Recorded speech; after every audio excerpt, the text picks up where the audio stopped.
Good afternoon, sir. Good afternoon, classmates. Our topic is about establishing test validity and reliability.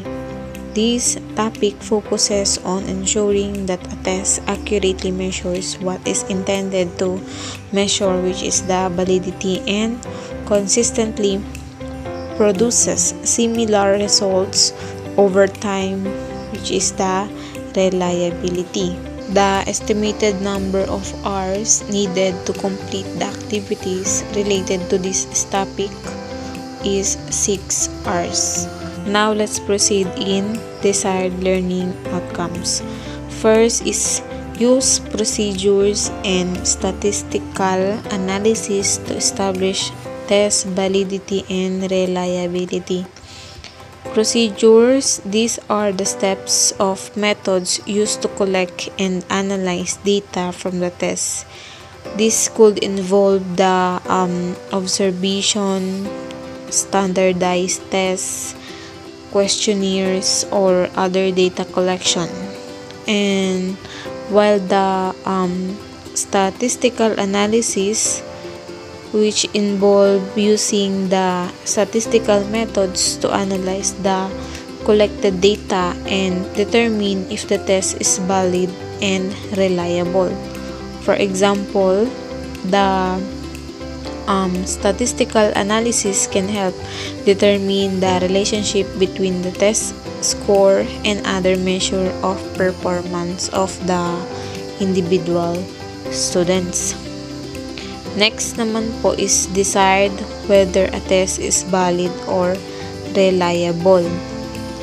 First is validity. This refers to the whether the test actually measure what is supposed to measure. For example, a math test should measure mathematical skills, or the English subject measure the, like for example, the spelling skills or the grammar skills or the vocabulary skills.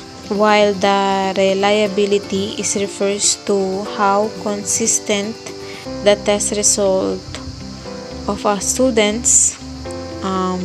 For example, if the students is take a test twice, they should get similar scores.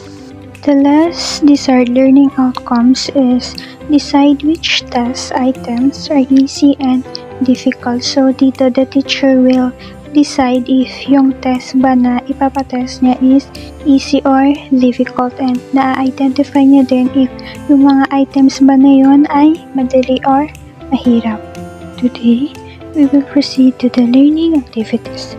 The first one is cases are provided and the learners will provide the appropriate type of validity and reliability. So, dito yung teacher is magbibigay siya ng research scenario and then babasahin yun ng mga students, and they have to figure out what kind of research quality is being used. Also, they need to determine if the study is accurate or validity, or if it gives consistent result or reliability. So, kailangan nila itong malaman because it helps them to learn about research.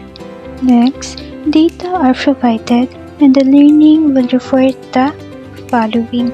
The first one is split hop reliability. So, yung split hop reliability is applicable when the test has a large number of items. For example, 100 items siya. So, i-divide mo yun into half.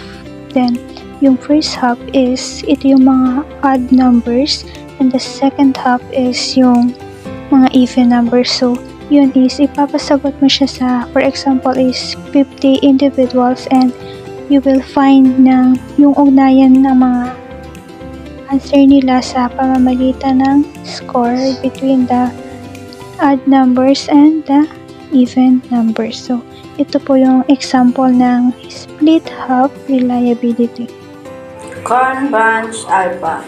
Ito yung statistical measure of the internal consistency of a test or scale.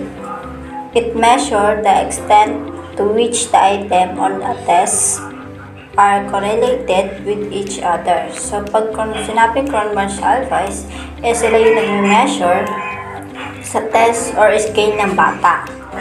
Dito nila kinakalculate yung mga variance of each item.